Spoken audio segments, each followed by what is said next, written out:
Welcome to ஆராதனாஸ் channel. இன்றைக்கி நம்ம பார்க்க போகிறது ஃபிஷ் ஃப்ரை, மீன் வறுவல். ரொம்பவும் சிம்பிளான மெத்தடில், அதே சமயத்தில் ரொம்ப டேஸ்டியாக, ஸ்பைஸியாக என்னுடைய ஸ்டைலில் நான் எப்படி ஃபிஷ் ஃப்ரை பண்ணியிருக்கேன் அப்படின்ற வீடியோ தான் நான் இன்றைக்கி உங்கள் கூட ஷேர் பண்ணிக்கிறேன். வாங்க ஃபிஷ் ஃப்ரை எப்படி பண்ணுறதுங்கிற வீடியோவை பார்க்கலாம். இன்றைக்கி நான் 1 கிலோ அளவுக்கு அயில மீன் எடுத்திருக்கேன். என்ன மீன் வேணாலும் நீங்கள் யூஸ் பண்ணிக்கலாம். க்ளீன் பண்ணி வச்சுக்கோங்க. இதுக்கு தேவையான மசாலா என்னென்னங்கிறத இப்போ நம்ம பார்க்கலாம். 2 டேபிள் ஸ்பூன் அளவு மிளகாய்த்தூள், 1/2 டேபிள் ஸ்பூன் அளவு மல்லித்தூள்,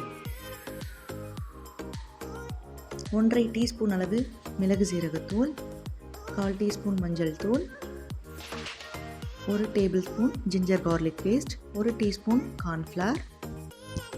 உப்பு கொஞ்சம் தூக்கலாகவே சேர்த்துக்கோங்க. ஏன்னா மீனில் மசாலா ஊறிட்டு நம்மளுக்கு வறுக்கும்போது கரெக்டான பக்குவத்துக்கு கிடைக்கும். இப்போவே கரெக்டாக உப்பு சேர்த்தோன்னா மீனில் ஊறிட்டு வறுக்கும்போது உப்பு பத்தாமல் இருக்கும் நம்மளுக்கு. இது கூட 1 டேபிள் ஸ்பூன் அளவு எண்ணெய், 1/2 லெமன் ஜூஸை புழிஞ்சு விட்டுக்கிறேன். 1 டீஸ்பூன் அளவு தண்ணி சேர்த்து ஒரு டைம் நல்லா எல்லாத்தையும் மிக்ஸ் பண்ணிக்கலாம். இப்போது மீனை 2 பக்கமும் நான் நல்லா டீப்பாக கட் பண்ணி வச்சுருக்கேன். இந்த மாதிரி கட் பண்ணிவிட்டு நம்ம மசாலா அப்ளை பண்ணும்போது மசாலா நல்லா உள்ளே இறங்கி சாப்பிட்றதுக்கு ரொம்பவே நல்லா இருக்கும். இப்போது எல்லா பக்கமும் பரவுற மாதிரி மசாலாவை நல்லா பரப்பி தடவிக்கலாம். நல்லா மசாலா ஃபுல்லாக அப்ளை பண்ணிவிட்டு ஒரு 1/2 மணி நேரமாக நம்ம மீனை ஊற வச்சு எடுத்துக்கலாம். மீன் நல்லா ஊறினதுக்கப்புறமா தோசைக்கல் அடுப்பில் வச்சு கல் நல்லா சூடாகட்டும். சூடானதுக்கப்புறம் ஆயில் நல்லா அப்ளை பண்ணிவிட்டு ஊற வச்சு எடுத்த மீனை ஒரு மீனாக எடுத்து தோசைக்கல்ல வச்சுக்கலாம். எல்லா பக்கமும் மீன் நல்லா வச்ச பின்னாடி 1 டேபிள் ஸ்பூன் அளவு எண்ணெய் விட்டு மீடியம் ஃப்ளேம்லேயே 2லேருந்து 3 நிமிஷம் நல்லா மீன் வேக விடுங்க.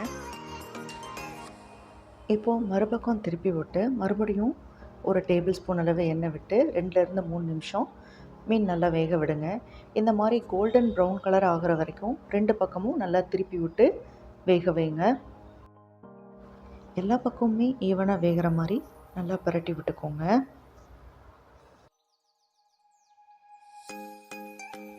மீன் இப்போது கரெக்டான பக்குவத்தில் வெந்து ரெடி ஆயிடுச்சு. இப்போது மசாலா கொஞ்சம் கூட மீன்லேருந்து பிரிஞ்சு வரலை, தோசைக்கல்லையும் ஒட்டலை. இதே அளவு நீங்களும் மசாலாவை பயன்படுத்தி டீப் ஃப்ரையும் பண்ணலாம், ஷாலோ ஃப்ரையும் பண்ணலாம். இன்றைக்கி நான் ஷாலோ ஃப்ரை தான் பண்ணியிருக்கேன். இப்போது வேறு தட்டில் இதை நம்ம ட்ரான்ஸ்ஃபர் பண்ணிக்கலாம். ரொம்பவும் டேஸ்டியான ஸ்பைசியான ஃபிஷ் ஃப்ரை தயாராகிடுச்சு. இதே மெத்தடை நீங்களும் ஃபாலோ பண்ணுங்கள்.